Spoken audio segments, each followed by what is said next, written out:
Jean-Michel Vernochet, suite de nos entretiens, nous allons aborder la question de la Société Générale. Un aspect assez peu évoqué de ce scandale est celui de l'affaire judiciaire appelée Sentier 2. Pouvez-vous nous en dire quelques mots? Oui, il y a eu le Sentier 1. Là aussi, une fois de plus, je reviendrai sur le traitement médiatique de l'affaire. J'ai cherché ce matin dans les dépêches, je n'ai pas trouvé le volume exact du montant des blanchiments, des escroqueries. On sait que la Société Générale est impliquée pour un montant assez faible, moins d'une dizaine de millions d'euros, mais enfin c'est déjà pas mal, même si ce ne sont que 3, 4, 5 millions d'euros. Le volume des escroqueries n'est pas mentionné. On sait qu'il y a 137 ou 138, selon les uns ou les autres, protagonistes, personnes physiques qui sont inculpées dans cette affaire, 4 banques, dont la Société Générale, en la personne de M. Bouton, Daniel Bouton. C'est donc un lundi noir pour lui, un de plus. De toute façon, cet homme est sur un siège éjectable et il ne restera pas très longtemps aux affaires. Alors, sur cette affaire Sentier 2, elle est quand même tout à fait illustrative. Si la presse n'évoque pas Sentier 1, il faudrait peut-être rappeler que c'était entre 700 et 1500 entreprises du Sentier, ou personnes physiques, qui étaient impliquées, donc des commerçants, des artisans, des PME, qui avaient mis en place un vaste trafic de chèques volés, de chèques en bois, de chèques volés notamment lors des grèves de la Poste. Il y avait eu des chèques qui avaient été volés, des chèques destinés à l'URSSAF, et ayant transité par certaines banques israéliennes qui sont plus libérales que nous ne le sommes en matière de traitement des chèques, on avait vu réapparaître sur le marché français, dans le Gard, un certain monsieur Ursafi. Et les banques n'avaient pas été choquées de voir que M. Ursafi était destinataire d'un certain nombre de chèques. Voilà. Je dois dire que cette affaire est à la fois très complexe et très malheureuse dans tous les sens du terme, puisque l'on a vu un magistrat du parquet de Bobigny, je vais vous dire son nom, pour ne pas l'écorcher, Jean-Yves Warin, c'est un nom qui mérite d'être évoqué, mais je pense que c'est un parmi autres, qui a été inculpé, ainsi qu'un certain nombre de religieux, des rabbins, pour ne pas les nommer.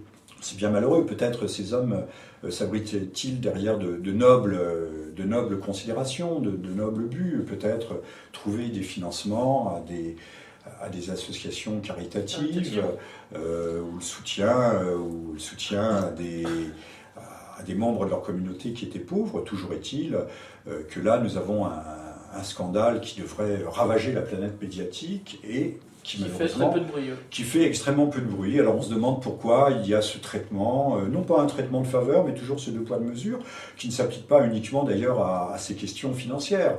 Nous avons évoqué que l'affaire du Kosovo, le résultat des élections, bien qu'il ait été favorable à l'Europe, est totalement passé sous silence, et que les feux se concentrent sur la communauté française du Tchad.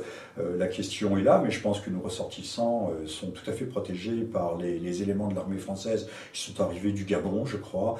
Ils étaient en provenance de Libreville. Voilà, de Libreville, et qui sont regroupés et protégés, prêts à être, comme on dit en jargon, à être exfiltrés.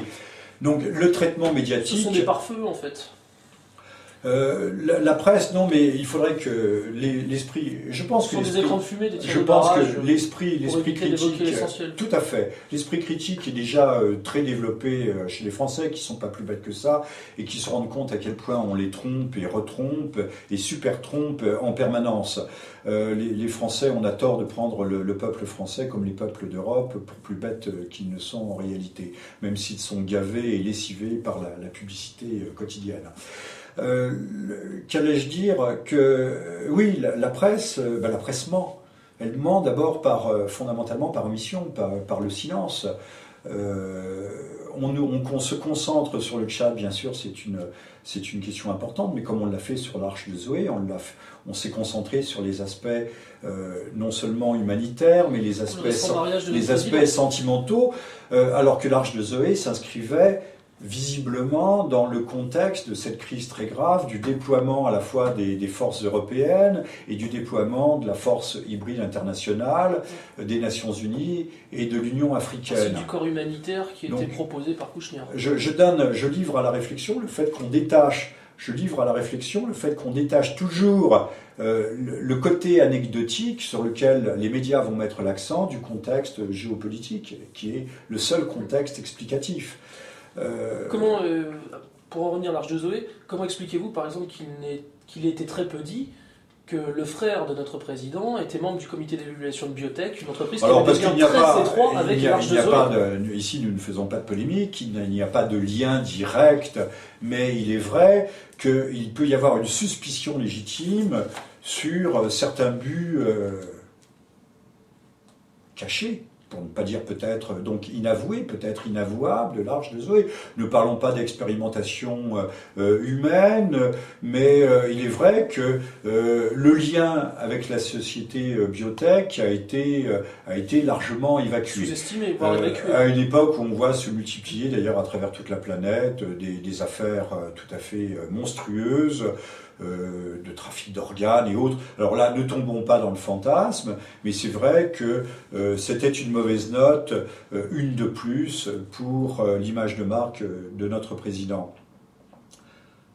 On peut expliquer l'empressement d'ailleurs, son empressement à régler l'affaire en raison des liens de son frère avec vous insistez sur ce point qui ne me semble pas être l'aspect majeur.